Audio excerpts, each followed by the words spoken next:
Good day, brothers and sisters. My name is Justin. I am from the Holy Trinity community, and I am a member of Ang Lingkod ng Panginoon, Davao City, and also a staffer of Christ Youth in Action, Davao City. Today's Gospel is taken from Luke chapter 21, verses 29 to 33, which is the short parable of the fig tree. Jesus says that just as we can tell summer is near, when trees begin to sprout leaves, we should also learn to recognize the signs that God's kingdom is close. One verse stands out. Heaven and earth will pass away, but my words will never pass away. Jesus reminds us that almost everything in our lives can change. Our circumstances, our plans, even the whole world around us. But His word remains. His promises remain.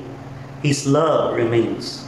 In a world full of uncertainty, this is our anchor. Sometimes we get overwhelmed with the signs around us. Bad news, stress, problems, or fears about the future.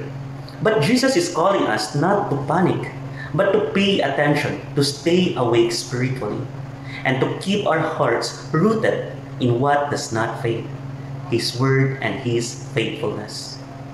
Today, maybe we can ask ourselves, what sign is God showing me right now?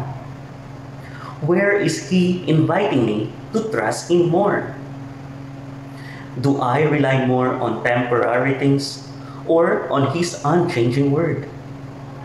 As we near the end of the liturgical year, Jesus encourages us to stay hopeful and grounded.